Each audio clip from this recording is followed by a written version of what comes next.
Hey guys, how you doing? Welcome to the plant room. Today I'm going to show you two Marantas that I purchased. You guys know I don't like unboxings, right? Anybody can open a box, but I do want to show you the plants that I got. So if you like this type of content, stick around.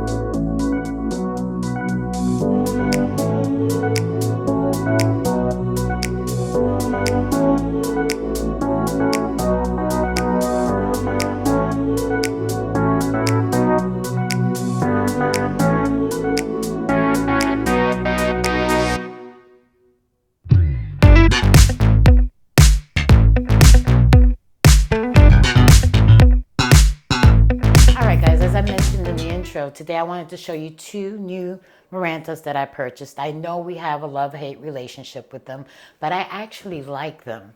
I know they can prove to be a little difficult. I don't know if you guys remembered, recently I was saying that I wanted to try to take out all of the Marantas and all of the begonias that I had in the plant room and kind of consolidate them to one area.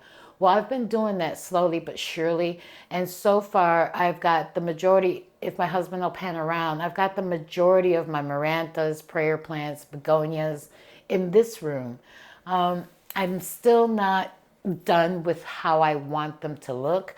I'm going to get some risers so that they're not all at the same level. There's a little bit of variance in the height, but I do like the way the colors all look together, the reds and the greens, and these Marantas just bring that, that color that we all love, and the begonias with their reds and different colors and on their leaves are just beautiful. So this is a work in progress. Words are hard. This is a work in progress in this room. This particular wall, as I mentioned, I do want just my Marantas and my begonias here. One of the reasons I wanted to consolidate them is because they all kind of require the same care. They like to stay moist, not wet. You know the drill, right? You got to find a happy medium. And because all of them are kind of the same, I wanted to have them all together. So back to the topic of today.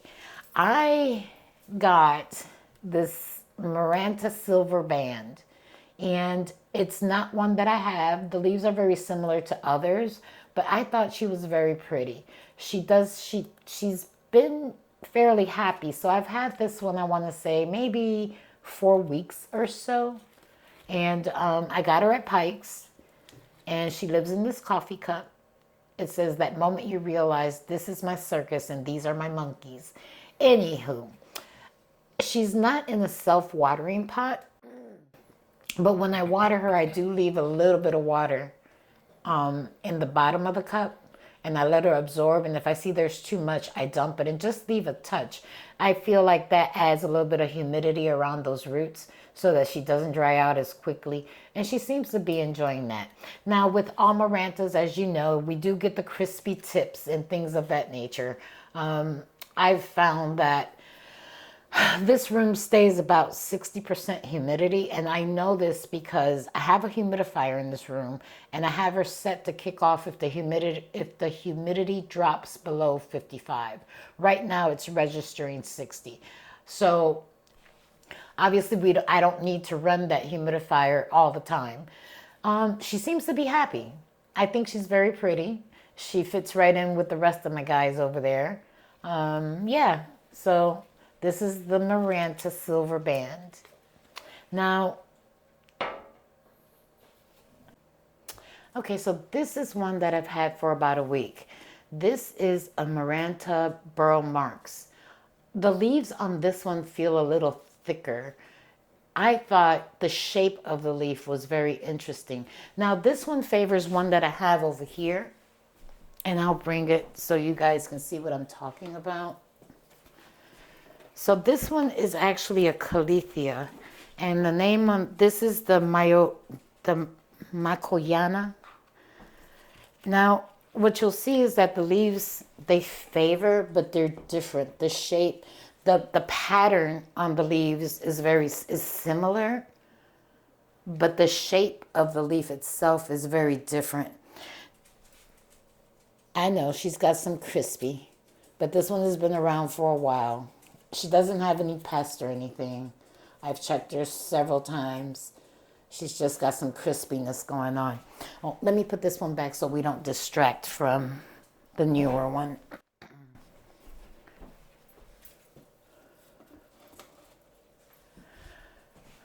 So this, like as I was saying, this one caught my attention because of the leaf pattern. If you notice, it's blunt at the leaf, and then it has that little tip. And as you can see, she's flowering like crazy. And like all of these prayer plants, the back of those leaves, that burgundy color, and just the front of it. You guys know I'm a leaf girl. I find them fascinating. They're just beautiful. Now, again, I know that these are love-hate plants. They're challenging. But, you know, as we said in the poll that I placed out there, you guys said you like a mix of plants, you know, some that are easy and some that are a little bit more difficult. This one is difficult until you get the care down. I found that with all of the ones that I have, the self-watering pot works best for me. I have not repotted this plant. What I did for her was I took her out of the pot and I just put a string down here, and I keep a little bit of water in the tin so that she can keep that moisture around the roots. I find that this works really well for me. I've gotten a lot of comments that the care you guys are doing is a little different, wherein that you just water them, you keep them moist. I have a difficult time with that balance of moist but not soggy. I can't seem to get that down. My brain does not compute. So for me to take the guesswork out, most of my Marantas are in self-watering pots, and it's just easier for me. When I feel that that top part is dry, I know that there's no water in the reservoir. I might give her a day or two, and then I'll water and let a little bit sit at the bottom. That's what seems to work. So that was all I wanted to show you guys today. It was just a quick look at this beautiful new Maranta that I got. Oh, and by the way, this one lives right here in the center of this table. And this little guy lives over there with the rest of the crew. So, you growing Marantas, Caletheas? How's it going for you? You got any care tips that you want to share with the community? We'd all love to learn. My way is not the only way. I'm sure everybody has a way that they grow their Marantas and prayer plants. So let us know in the comments. Don't forget to like, subscribe, leave me a comment. Love to talk. Talk to you real soon. Bye.